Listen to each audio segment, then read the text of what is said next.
Let's do a record, and we are recording. Hello, everyone. Welcome back to DevDive, a conversational podcast. I'm one of your hosts, Stephen Fontana, and with me, he's way over there on the other side of this here overlay. He's Andy Asimakis. How you doing, buddy? I'm gonna go in hard. Steven, have you heard of this game before? Yes.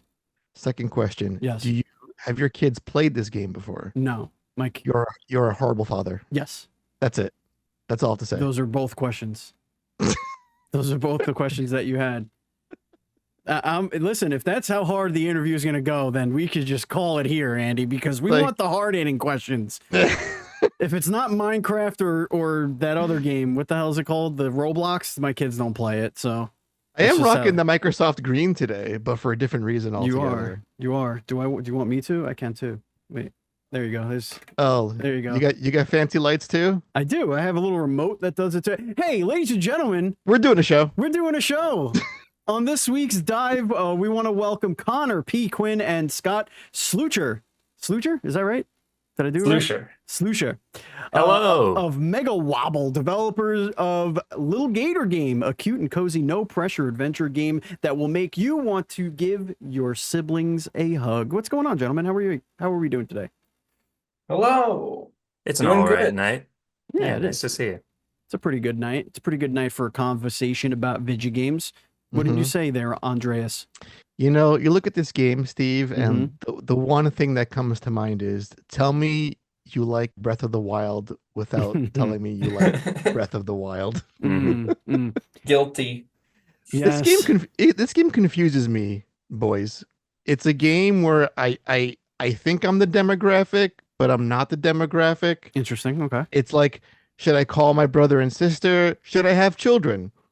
These are the things that came into my brain while playing this game. Very interesting. Absolutely. It's a game that we definitely, I mean, we ourselves are also the demographic. It's a game designed to make us happy.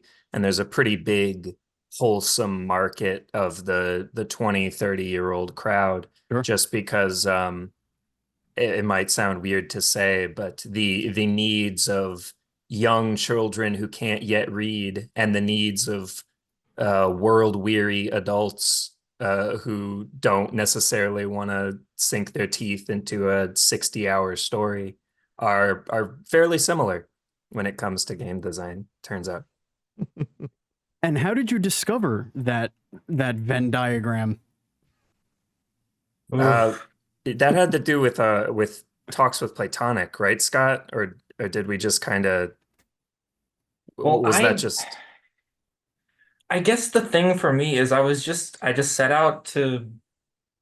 I set out to make a game where you play as this kid, but I'm always coming at it from like whatever my current perspective is. So it's like channeling the feeling of playing as this kid as well as I can, but from an adult perspective as well, like with all of the sort of hanging, looming uncertainties of life understood and sort of still present in the game, but you're playing as the character that's just ignoring all of those things at the same time. So it kind of just gives you that feeling by nature of what it is. It's kind of like how you wish you could go about life as an adult. Like you wish you could just like forget about the problems and just go on an adventure and have I think that's why it's popular. I think that's why, you know, Zelda is popular and all the True. I think that's why Nintendo has such a grown-up fan base. It's like, sure, yeah, some kids have grown up on that, but they're still going strong because not everybody is doing colorful and whimsical and everything like that. Right. I feel like if all of my work responsibilities were given to me in the format of a Zelda quest or a quest in general, I'd be way more productive. Absolutely. There's tutorials out there on the internet specifically catered to that. It's like how to give yourself XP for doing the dishes and all that kind of thing. There is, yeah. There's apps and stuff for all that kind of, yeah. I mean, I feel like a big chunk of my job is a fetch quest. I'm always just like getting the thing, bringing it somewhere else, and then bringing it back again. When I worked in an office is when I first heard the term gopher. because I was called one because I go for this, I go for that. You were a gopher, huh? I was a male guy in an office Oh building. yeah. Yeah. Oh yeah. Yeah. That's like bottom of the totem pole. Like you go get everything and hmm everything people need. It Yeah, no, I totally. it was a mail room and a print shop, so I was running around the office and I was changing ink and stuff like that. But it was nice because I knew everybody on all the floors, and so I ended up pulling a pretty cool group of friends, and it was kind of like learning to make connections and Mhm. seeing how high level business people operate without actually having to commit to the company. Makes sense. So yeah, I mean that's why I don't like working in an office. But then again, here we are. I want to It's make games for a living like these guys do. fetch Uh, quest. Speaking about making games, who's so Little Gator Game? The main thrust is the sibling relationship. It's Little Gator, big sister, who is getting older and can't really devote any time to play like they did when they were younger. Whose story is this? Like who? Because I have a younger and an older sibling, but I can't relate as much because we're all really close in age. So we didn't have this dynamic of one going off to school and we couldn't, play anymore or hang out like we used to. But I'm wondering of the two of you, whose story is this really like touching in their lives the I can most? relate to it by coincidence, but Hmm. this all started because Scott wanted to tell a story. Mm. Yeah, like it was it started with me kind of drawing that sibling connection from me and my younger sibling. Like I'm the older one. Hmm. Um, but we are only 2.5 years apart, so it's not this dramatic, but Mm. that feeling of separation with someone who you used to be very close with, like coming into adulthood. I feel like a lot of people have that experience with their older and younger siblings where you just kind of I mean, you aren't living in the same house all the time. You're obviously not going to be as close as you were at one time. Um but for me there was a point where I was like, wait, I actually want to make sure to keep this relationship good. So I kind of took steps to sort of keep it to sort of rebuild that bridge a little bit, I guess. And that process of taking a relationship that used to be one thing and reconfiguring it in a new context that potential has the potential to weather a little bit more of real life Mm. is kind of what I was tapping into with this sort of transition that Little Gator and Big Sis have in over the course of the story here. Um, but and then also like I am the older sibling, so I guess of the two of them, I would be Big Sis in this relationship. For a number of reasons. I am also the game developer who went off to college and didn't have a great time. Uh, but I uh, also have a very similar relationship with my little brother, where when he was very young and impressionable and trying to be friends, I was kind of an angsty teen, keeping to Mm. myself.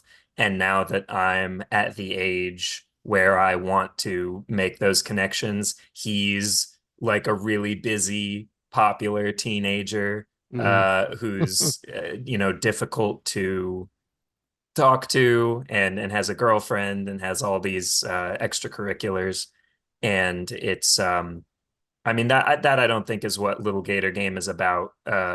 Little Gator and Big Sis to me span an even bigger age gap that kind of puts them in the perfect position to Mhm. um, reconnect with each other, which is what is going on. Mm. But it was really easy to, draw on that feeling as I came into writing the story. Yeah, like even, my brother and I have a 2.5 year between us of age difference, and my sister and I are 4 years apart, my younger sister. And again, we all were close when we were younger, but once we got older and moved out of the house, I think that's when these games themes really clicked with me, because it was like, oh crap, like we're not playing video games like we used to when we were kids, like till 4 in the morning, or running around the backyard and playing stupid like freeze tag or ground or whatever silly game we would play when we were kids. Um, so I feel like even though it wasn't my um I couldn't connect on the childhood bit, but now an older, like in my 40s, I miss that. And Yeah. I literally called them up. I was like, "Hey guys, I love you. I miss you. We should just do a thing, the three of us, at some point Mm. in the near future." There's a lot of games that touch on a relationship with siblings and kind of take it as they gloss over like, oh yeah, of course these guys love each other, and then you explore like what they can accomplish together, or what the world one has to go through without the other, Hmm. or the fact that they become rivals or something like that.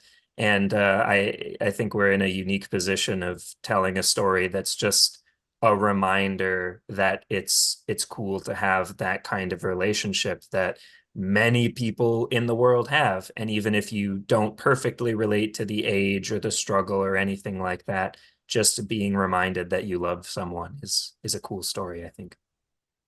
There's also there's almost like a sense of responsibility that an older sibling has for a younger sibling, and there's that stage of life where the older sibling is the first to leave, and you're no longer able to, for lack of a better term, protect the sibling from not just like the bad things, but just like be a teacher for that sibling. Like my brother's 5 years older than me, and it was just the two of us. So he finished high school the year before I started. So I went through all of high school without having a big brother like in high school that could like, have the reputation or like set the guidelines for like, hey, Right. this is my little bro. He was already at college. And then when I finished high school and I went into college, he already dropped out of college. Now, he was still living at home at the time, but we had very separate lives. Like he was all about like, you know, girlfriend this or like partying and like whatever, while I was just like the theater kid, trying to, make a life. We were very, very different personalities. And then I left home. I met somebody, I got married, and we decided we were going to go live in Colorado. And we decided that, like, just basically right after we found out that we were pregnant with our first kid, and my brother, his wife was also pregnant. So we both got our first kids were, due around the same time. We got married the same year. We're 5 years apart, but we got married the same year, whatever. Anyway, and when I left, I left everyone, and I was like, basically, I wasn't miserable, but I was like, oh, I would really prefer to have like my family around, right?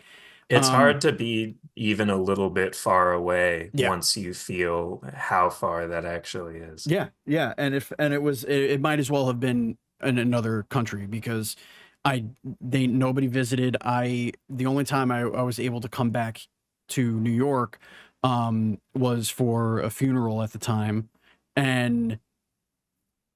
but when we did finally get to come back, we brought our son. No, we didn't. I'm sorry, he wasn't born yet. My wife was like super pregnant, but it was like the last chance we were going to have to come back to New York before she gave birth, because then she would, be too far along. So we come back, and like she made the decision. She was like, I think we need to move back, because, I want him to be around family, because we were basically by ourselves. Anyway, the reason why I'm saying this, even telling the story, is that by the time I came back, and my brother and I were at these same points of our life, my son was 6 weeks old, his daughter was 3 months old. By the time I moved back, my brother was like, he was in a good position at his job, and he said, I need help. And they just approved the budget for me to hire help. Do you want the job? And I was like, yeah, of course. And we wound up working together. Like I started the career that I have now because he gave me a chance at it, and like big brothered me through it. Like, here's what you need to know. you know, when you screw up, I'm going to show you, you know, you're going to learn and I'm going to teach you and like all this stuff. And a couple of years ago, he wound up leaving the company and I'm still at the company that I'm at. And I'm like, I have just as much experience now in this job as he did when he hired me. And it's kind of like this cyclical thing, but it was like it's high school again. Yeah. I was just gonna say it's the high school tutorial you always wanted. Yeah, exactly. And it's like we went through that period of like 10 years where we really didn't have a relationship. You know, it was when we were kids, and then he went to high school, and then like all this different, you know, this separation happened, and then all that 10 years of like post high school and like all that stuff. And it wasn't until, you know, I'm in my 30s that we kind of had this like reconnection and stuff. So I could totally understand that from the little brother perspective. You know what I mean? Did you feel a lot of that while you were playing the game? I admit I did not play the game. Okay. Yes. Listen, it doesn't mean I don't want to, and I absolutely will. This is why you're a bad father. This Yes, is why I I know, said this is to be right. on the Yes. show. No, I get it. But this is also right up my alley because I grew up on these you know, 3D adventure games and stuff like that. So I'm looking forward to actually jumping in on it. Sure. Especially Right now on. that I know this has a deeper thing than just being cute. You know what I mean? Like you know, I'm kind of part audience to this interview. You know what I mean? Cute And is the gateway drug. it always this is. game. It always is. Now, I'm wondering, because again, clearly Zelda is a huge influence of this game and its world and its format and its abilities, Breath of the Wild in particular. Did that come first, or did the concept? Was it, let's make a game because we really liked Breath of the Wild with those similar mechanics like the gliding and the stamina bar and the climbing, or did the Gator piece come and you're like, okay, what genre, what does the gameplay loop look like in this Gator game we're kind of like conceiving? What came first, the gator or the egg? The answer is both came at the same time, Oh, actually. The initial concept was, what if I make a tiny Zelda game where you play as a little kid pretending to be Link, Oh my essentially. God, that's so good. And That's like the best pitch for a game. and I needed a animal character to be Link, so I picked the animal that is green, and that's the entire reason why it's a gator. sometimes the simplest answer is the right answer. Yeah. And that's literally, I don't know.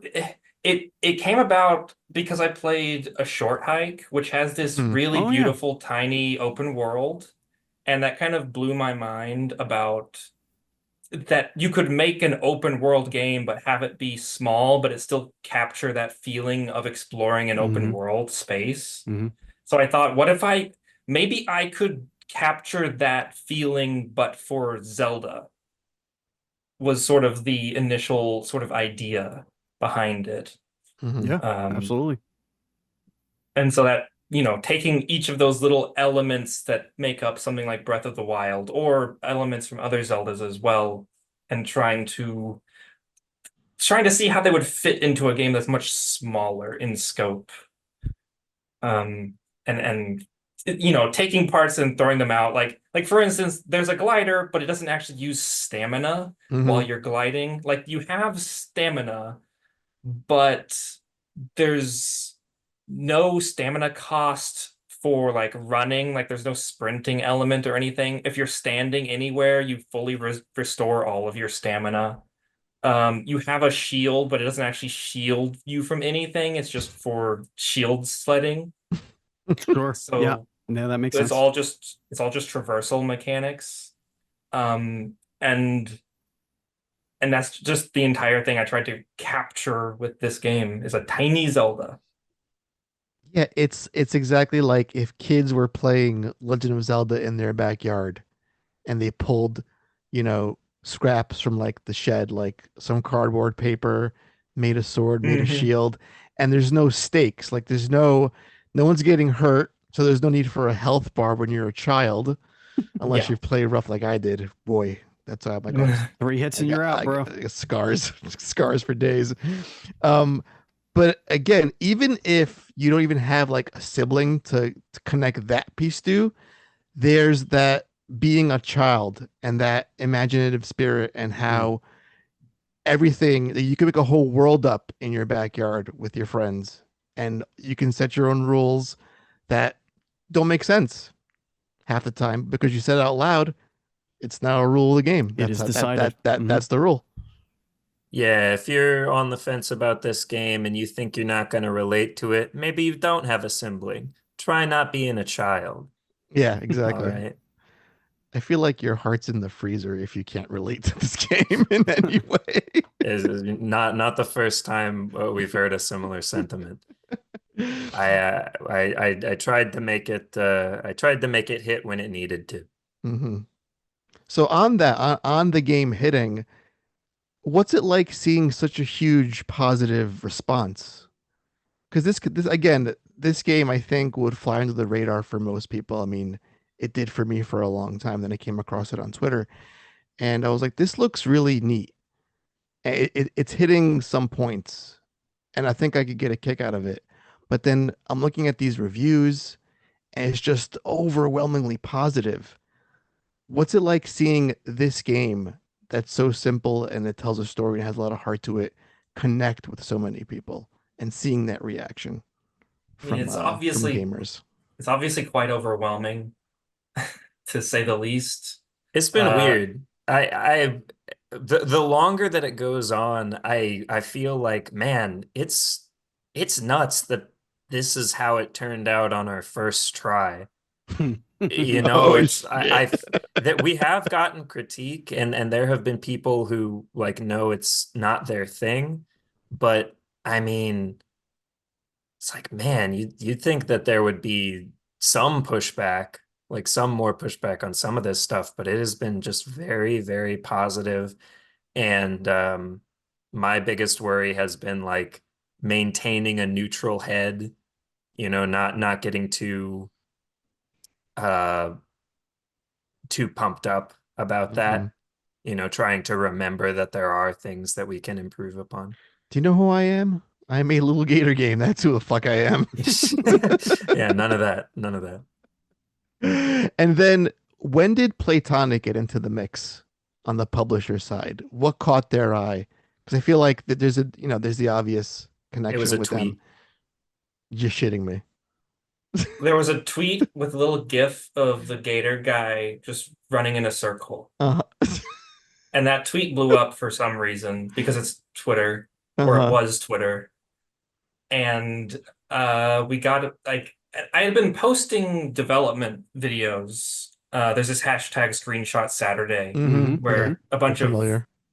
of developers post progress on their games, and you just try to make the most, eye-catching, visually appealing little slice of your game possible to get some Twitter impressions. And I'd been posting little bits there for a while, but then I just made this stupid little GIF of this character running in a circle. And for some reason, that was the thing that grabbed the attention of people. It wasn't only just not only that, it was Scott had been posting on his personal Twitter, and then this was the first post on like a @Lil Gator Game Oh, there it is. account. Mhm. And I was under the impression that you had to have some traction before Twitter started recommending you to people, but not this time for whatever reason. Somebody big retweeted it, I guess. Elon Musk. I think we might have gotten retweeted by Gators Daily with that tweet. Oh, shit. That's probably Okay. that was a big one early on, yeah. Wow. And then they just saw that funky little gator doing his thing, and they're like, you know what? You guys should come over here. Let's talk. Yeah, a couple of, like publishers reached out long after we had picked a publisher, but yeah, in the beginning there were a couple few. that reached out, and we were in talks with a couple of different ones, and Platonic's who we decided on. Now, the game came out in 2022. So this pretty much, did this all like really come to a head during COVID? Like, Yeah, was this like a COVID baby? Yeah, the initial prototype that I made of the game, I developed in December of 2019, and then proper development on the game, was between then and when it came out in December of Right. 2022. So I would be lying if I said that that was entirely active development, because I think, as is probably common for a lot of people, there was a lot of COVID time where I just did not Yeah, do anything. sure. Yep. Do you think I any of like watching what was going on with the world and how like children weren't in school, weren't socializing, They weren't playing being pretend? children, essentially. Yeah, they weren't being children. It was like a whole year, really, like two, if you really think about it. It was like 2 years where kids were just not kids anymore. Like they had to either grow up real fast or everything just hit pause. And do you think that had any influence on the development of the story of Gator? I don't know if it had necessarily an impact on the story, but it certainly had an impact on like keeping the vibe right for the game. Okay. Like for me personally, with all the sort of bad vibes happening everywhere, it did make it fairly difficult to keep, like, it's a very lighthearted game, right? Right. Yeah. It's a very bubbly, fuzzy, warm game, and trying to keep that consistently going for those 2 years after COVID hit was a little bit of like a weird mental exercise to be going through, to be honest. Yeah, absolutely. Yeah. I want to shift gears for a quick second. Oh. See, now we're going to get into a hard-hitting question, because this was on our minds very recently, Steven, and that's the topic of Game Pass. Okay. You guys are on Game Pass, correct? Yep. Okay.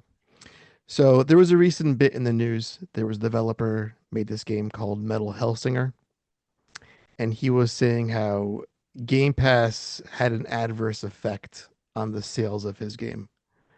You guys can be as candid as you want. You can do a no comment. You can be like, whatever, we can gloss over this. But what's your experience been with that service and that platform? Do you think, had it not been on the service, you could have sold more copies of the game? Is it benefiting the game? Are you seeing folks buying the game after playing it on Game Pass? What's it been like for you guys? I know it's all like a case. It kind of just happened, right? Do we have, I'm not even sure we have the metrics to know something like that yet, but I mean, there is always you know it's a trade-off when you sign the deal. You know that you're getting a lump sum and you're sacrificing, whatever you could make. I also kind of see it as, again, this is our first commercial product, and one thing that I suppose is like a candid thing is some people are still calling Little Gator a platonic game. And so it's, Mega Wobble is not a big name now, and Right. dev names rarely are Right. a big name on a project. So I think for us, at least, putting our very first game on Game Pass is not only like a pretty cool, like, pat yourself on the back achievement. Like it's up there. When my Sure. friends scroll through Game Pass, I see our game on it. And I think that's like some future insurance. That's like an accolade that we can put on something later. In terms of just raw sales, I think that not everybody has an Xbox, and we're on PlayStation, we're on Switch, which was a big one that Scott even like did extra work to optimize the game for. I did the port for the Switch myself. Yeah. Holy shit.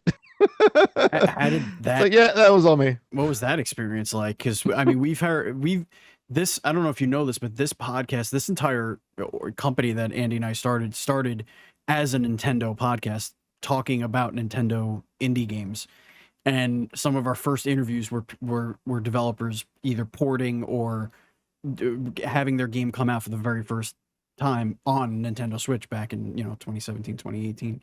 What was the experience like for you at this stage of the Switch life cycle? Well, at this point in the life cycle, like we're developing in Unity, right? Which has the big thing where you can just export to whatever platform or whatever. And obviously it's not that simple in practice, but like for porting to Switch, there are pre-made tools that let you just hit export and build something that you can load onto a Switch. The process of getting it optimized to run on the Switch was certainly like a process, but I guess even from the get-go, I had sort of in my heart that I wanted the game to run on the Switch at some point. Like I really wanted the game to be on like the initial plan was like we want to get the game finished, and then once it's finished, we can maybe port it to like the Switch and stuff using the money from getting the game out. And Playtonic was like, no, we're gonna just release it on the Switch day one. Here, we're just gonna push these like developer tools access over to you. And so, but because it was my goal to get it on the Switch from like way early in development, I did do certain choices in terms of how the game works, how the game looks, so that it would run a lot easier, right? Like the game has this very strong fog sort of aesthetic to it. It has this orange to red gradient as it gets further away, and it's there to sort of capture the feeling of like looking at a background in like a pixel art game where it's got these like colored layers that have like this parallax scrolling. But it's also there because then it's like you only have to render things out to like 55 meters away from the camera, and then everything else just doesn't have to be rendered other than the silhouettes of things. You also wouldn't notice it unless you put the screenshots side by side, and even then sometimes people don't notice. But the baseline of the shadows on the PC and the Switch version are different. They're slightly different, like base games, because the PC was trusted to render cooler shadows. Yeah, like we have like the shadow quality cranked up on the PC version, and there's ambient occlusion, and the fog defaults to a little bit further away. Volumetric fog. You know about that volumetric fog, Andy? Look at you, Steve. You know about that volumetric fog? What do you know about it, bro? You're so fucking proud of yourself right now. You're beaming with pride because of fucking volumetric fog. Hell yeah, bro. Come on now. I'm cackling. Don't be mad. You see how jealous he is? You see? I'm very jealous. Like I couldn't pull that word out of my ass even if I tried. So what is okay, Steve? I was gonna ask her a kind of a question I don't think we're gonna get an answer to. So you might as well go. I'm intrigued. Go ahead. I just want to know what's next. That's what I was gonna say. Yeah, I just want to know where do you go from here? Like I don't need to know. Obviously, what you're not going to tell us what it. You know what I mean? Like we're not stupid. But like, well, we are. But we are pretty dumb. But where does Mega Wobble go from here? Is there? Do you still have a relationship with Playtonic that like you're going to continue to leverage going forward, or are you kind of going to go back to the drawing board and like kind of start from square one and it was your first thing. It was your first game. Like I can't imagine where you go from here. I can speak on this a little bit. Yeah. It being our first game, I think the cautious thing to do would be to like just make more of the same, right? But I feel like all of us in our hearts, we want to make something, we want to keep experimenting and keep making new experiences for people. But but do something that's still something that they would that the same audience that enjoyed Gator Game would still enjoy is sort of what's in my is sort of the vibe that I'm thinking. Sure. Is that sound about right, Connor? Sure. I mean, we started off the interview kind of touching on it, but the Gator Game, we talked about the COVID times too, and how it's difficult to keep that that aesthetic up when everything is crummy. But me personally, I loved working because I would open up Unity and I got to run around a colorful island as a silly little guy, and that was my job. And it made that time really nice and special to me. And I loved the writing that I did in this game, and I think that that sense of humor isn't something that's going to leave me anytime soon. It's not something that I'm going to grow out of. I don't think that the decisions that Scott's making, the desire to play and have everything be sandboxy, is going to go away. And so I think that's going to come out in future projects. And we do want to do future projects. It's if we can make games, we want to be making games. It's something that I've wanted to do since they were asking me for my career path in middle school. In terms of like publisher stuff, Platonic is fantastic. They have been fantastic, and they have continued to be fantastic. We initially agreed to a publisher largely because it would let all of us work on the game full time, Right. and get it out a lot quicker. But the amount of things that you have to do as a game dev, everybody talks about like, oh yeah, you have to do a million things because of sound design, because of the graphics, because of the coding and everything. Yes, also marketing, and that means knowing about events, and that means being connected to people, and they were the reason that we had the option, like maybe it was a forced thing, but that we had the option to get on Switch right away and get in with Nintendo. And that's not something that you sneeze at, you know. So hopefully we can, you know, not have to borrow as much money for the next time. Hopefully we can do okay off of what we made on Gator Game, and I'm pretty happy with what we've made off of it so far. But I can almost guarantee that I want to be working with the same team of people. Oh yeah. On the stuff that we're not very good at and have no intention of getting very good at.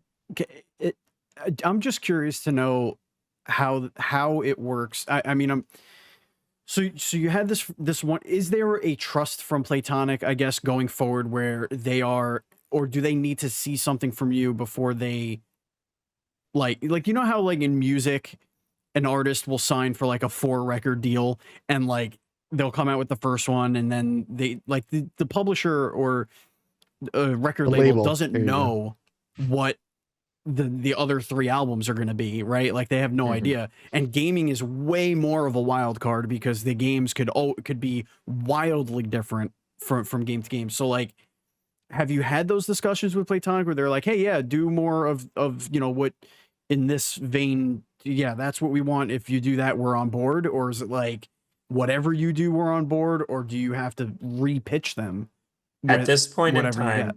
Platonic is manned by incredibly human, personal, good-natured people. That's good to know. And that was reflected in the deal that we signed. And in fact, I would say that it's what drove us to work with them in the first place, was that, like, in my opinion, like, I think that any publisher could do the same thing that a publisher can do, but you're never going to be happy unless you're working with people that you trust. And that's why that decision was made in the first place. And if on any point of like we've put out like a plushie, we've put out our collector's edition in our partnership with Super Rare. We have other stuff that we're hoping to do, and if we wanted to do that ourselves, we could talk to those guys and they would be like, okay. But they're very helpful. It's a really wonderful team, and it's a very helpful set of skills to have. And so far we're gonna keep working with them on those things. That's awesome. I love that. And then they'll be like, and here's our boomer shooter. What do you guys think? That Platonic has a bunch of other cool games. There's a roguelite shooter called Elsie that's in development. Oh, There's Former guests of the show. We know all about Elsie. Fantastic. Mhm. There's Yep. the Victory Heat Rally. I had a great time with the demo. That's of- another another you guys have been close with show. the Platonic. Listen, we've done over like Huh? 300 plus interviews. We're over 400 now. It's amazing. Like we know that guy and that guy and that gal and that gal. We just know them and that all. husband and wife and Yeah, or that sibling duo. yeah, that sibling duo that Very cool. nearly Or those put best us friends. under the earth that one time. Oh, they're coming back. Oh, I know. I'm excited. They're coming I'm back, excited. baby. All right. I think we should switch gears here and really get to know Connor and Scott. What do you think, Andy? Let's do it, bud. Yeah? Let's do it. All right. This is now rapid fire. This is where we get to know you on a You gotta do deep cut level. You know what I mean? We get to know you. it. All right, we're ready. So I like to do that. Andy, I'm bringing back, since we have two guests, I'm going to bring back an old one that I really love. I love when it's two guests because Yeah. you play them off You both can each pit them other. against each other. Yeah, in a that's rapid fire gladiator battle. Get Scott, ready, Scott. I'm gonna kick your ass. Yes, I'm here. you're sleepy. You're all sleepy, right? You're in there. You got your crust in your eyes, and ring. Oh, phone. What is this phone? And you answer it. It's like, hello, is this Scott? And you're like, yeah. It's like, this is the police. And you're like, oh shit. Connor's been arrested. We need you to come down to the station. Scott, what was Connor's crime? Oh It's man, weird that they're calling you. yeah, First of all, Connor's like Listen, 4 states over from we me. make the rules. This is our Yeah, imaginary game right yeah. now. Yeah, Yeah. you live in our world now, okay? What did I do, Scott? I don't know. Maybe you were just jaywalking like for 4 streets in a row. I'm not In sure. a row? Wow, you were ballsy, Connor. I had somewhere to be. Mm. It was more like Jay running. How do you, if you do 4 jaywalks in a row, isn't that just a circle? If you keep turning. Yeah, you're right. I would have to be like deliberately avoiding the crosswalk. Yeah. I'm imagining jaywalking across that highway in LA that's just like 12 lanes yeah, wide and just absolutely. jaywalk, Yeah. just I walking think- at a leisurely pace across the whole thing. I think the phone call Scott gets is like, your Connor is lost and delirious. Come and get him. Connor, same question. Your phone rings. What Mm. was Scott's crime? I'm ready. Scott and Robin get out of the house every once in a while, but Scott doesn't love it. So I think it has to be something Oh, also it can't be tax evasion because Mhm. Scott has done a whole lot of work to Mhm. make sure that our business taxes and our business is running properly. And that's a legitimate you- problem. So you think? No. No, I've talked to the brokers. What do you call it? The tax people. The tax people. No, we're that's on it. That's the one. That's the Oh, word. no IRS calls. I No. think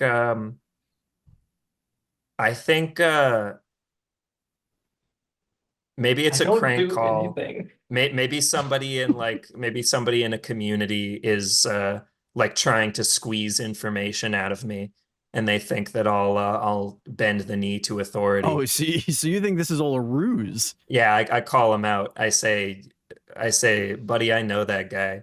You're gonna have to do better than that. And then I throw the phone up and I spin it on my finger and then hang up. I like that. You think So they're ridiculous. fishing for narcs? Yeah. Yeah, Yeah. No, I get that's it. exactly what it is. Mhm. It's gonna Andy, squeal. I would not do that for you. No. So I'm wondering Oof, this is a fun question I got. I'm gonna kind of like go in it's in the same area of committing crimes, but is it an Oh, actual okay. crime that's been committed? So okay, Scott's killed someone Oh, deliberately or not, we don't know. Right, we don't know. either we're not way, it's gonna happened. we're not gonna question the circumstances. So Scott, Everyone has their reasons for murder. Connor, Scott calls you up. Hey, I've done this terrible thing. What do you say, Connor? Do you say, Scott, you got to turn yourself in? No. Or do you say, I'll bring the shovel. Where are you? Again, like Florida, Kentucky is a pretty long drive. It doesn't matter. I know, I understand, but like he's visiting you for the weekend. No, is that a Motel 6? We're talking that one Kill out. The hooker. We're making a game plan. You got to figure out what you. Sometimes I don't. Here's the thing. Okay, it's an in between. No. Well, yes, but no. I'm talking to Scott because Scott and I thrive on conversation. Mm-hmm. We know how to talk to each other. You've got to, if you're going to be coordinating from the distance we are to do the things that we're doing. Mm-hmm. And I think Scott turns himself in by the end of that conversation. That's the kind of person that Scott is. Scott would not be able to bury a body and live with that. Yeah, I would have been calling you from the police station to tell you I'd already turned myself in before anything else. Yeah, you're gonna have to find a new programmer, Connor. I have a twist on this question. Oh, I love it. Scott, you get a call from Connor. Actually, you don't get a call. Connor he did the murder. I text you. And the detectives are calling you to see, hey, Connor respects my time, so he would have texted exactly. Where's the body buried? Where'd I bury the body? Scott? Where did Connor bury the body? Where would he bury it? Yeah.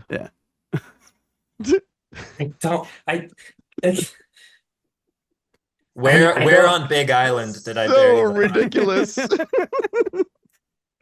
I've never been to where Connor lives. Is the problem here? Is it the dump? It could be, Does he like just toss it into the ocean with a bunch of rocks weighing it down if it's an island? See, I'm wondering if, because Connor did come and visit me for my wedding, and I'm wondering if he might have buried it where I live, like as a ploy. Oh, now it's a frame job. Did he give you a potted plant for the wedding as a wedding gift? He didn't give me any wedding gift. He was a wedding gift. Okay, there it is. I get it. Well, wedding gift was the body.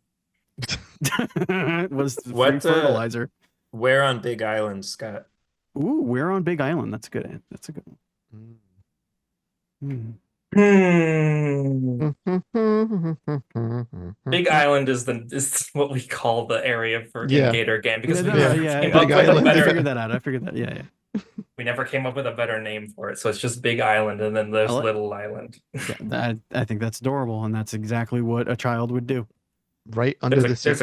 There's a cave. Ooh. There's a cave on Big Island, and it has spooky music when you go in there. Mm-hmm. And now we know that there is also a skeleton in there. Ooh. You know what? I had a question. Call up Matt Pat. Come out of retirement. Oh no, he's that. Let that man rest. He's done enough. He's done enough.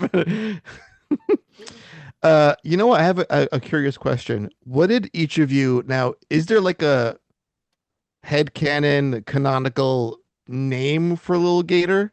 And if not, what did you two name your gator in Lil Gator? Then I'll tell you mine for shits and giggles. I don't have a headcanon. It's just Lil Gator. I think their name is Lil Gator, but I've named them many things. The hero name is what I should say. Every time I've played the game, I just type call in them Lil Gator. Wow. Well, no, I've played many save files to like test things or to just go through, but I'll just it's like the 20th time, so I name him like Sproingus or Clambo or something like that. Lambo. Clambo, Bemis, Cartoucherie, it doesn't matter. But yeah, Lil Gator is exclusively what we call them. There's no like secret true name or anything like that. I'm naming mine Lonk. I Seems a lot have of called, lonks. I have named them Lonk a few times, if I'm being honest. I named mine Ramon, Hmm. and Hmm. this could be a deep cut. It is named after the animatronic alligator from the 1985 or 4 sci-fi horror film Alligator. Wow. That's what I named it after. That's very cool. I Yeah. like that it's a reference. I Uh-huh. thought you were gonna say like that's my dog's name or something My like dog's that. name is Cujo. He's his own horror reference. Cute. I don't know how you function on a day-to-day basis. I don't Andy. know, but we don't ask these Your questions. mind is I'm poisoned. not in the hot seat. That is true. That is true. Gentlemen, we have one final question for you on this here rapid fire. No. Shoot. I hate this one. But there's 2 of them, so There's it might 2. be easier. Yes, this could be. I'm hoping for a agreed upon answer on this question, but I'm not going to guide them in that way. I'm still in gladiator mode. Whatever Scott says, I'm gonna say the opposite. Heard. All right. I think we should count down to 3, 2, 1, and you both give your answer. But whatever. Okay. I will. I'm just gonna go ahead and say it. Okay. Yeah. It's a tough question, and It is. You know, we don't expect you to really. I'm just gonna say it. Just ask it. And then, Yeah, go ahead. The question is, Andy or Steve? And while you think about that, I'm just gonna put this little guy right here. Can I pick the Korok? on my microphone. And I'll put my April on the old package. I don't know what that does. That's not in Breath of the Wild. No, it's not. But it was nearby. Andy, what's your favorite Zelda game? Oh yeah. man. So it's No. it's Majora's Wrapping Mask. up. Majora's Okay. Mask. Steve, Majora's Mask. What's your real favorite Zelda game, though? My real favorite Zelda game? Yes. It can't be Majora's Mask? Is that not a real Zelda game? If that's your here's the thing. A lot of people have decided that Majora's Mask is their favorite Zelda they're game, but I artsy. have a conspiracy Yeah. that like it's Right just there, because Matt that's the current trend right now. That's the trend? He's been saying that. He's been giving that answer for All right, so like a you know what? decade If that I if know I him, so I'm gonna buck the trend again. okay.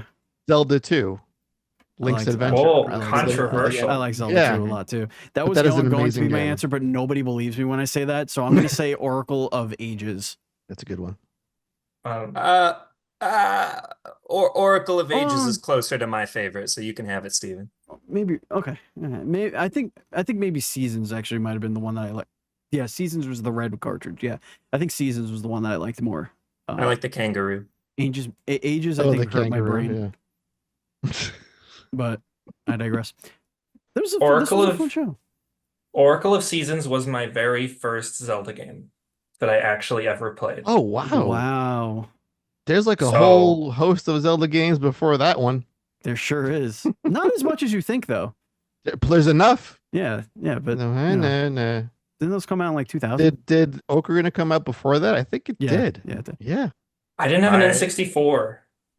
I didn't Yeah. have a Super Nintendo. Mm, I got a Game Boy. Oh. My first Zelda game was also on the Game Boy Advance. Oh shit. Not even Link's Awakening then. You went for the advanced games. No. Yeah. And those aren't even made by Nintendo. Those are Capcom joints. Yeah, it was a Capcom. Yeah. Holy Yeah. They're shit. good games, though. They're great games. Great games. That was an almost trifecta of games that was whittled down to 2. I wonder if they did the 3 games, what it would have been like. I've seen what's it called? Like that Minish Cap was supposed to be a 3-game division. Shut the front door. Yeah, with the like the something about the ladies in the village that you find houses for. Interesting. Jin and Nehru. Yeah. Were the people from Ages and Seasons, and there was supposed to be a greenhouse for the I can't remember the Fiore, but it got cut for time.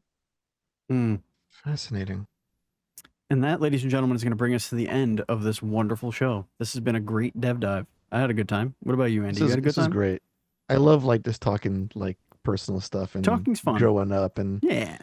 with some Getting to game know stuff people. tossed in for good measure. So Right. it's therapeutic, you know. It really is. Yeah. Who needs therapists when you You have don't need it. DevDive, a conversational podcast? This is our therapy, Steve. Yeah. I love it. If you want to pay us for this therapy, please feel free to go to patreon.com/IndieRift.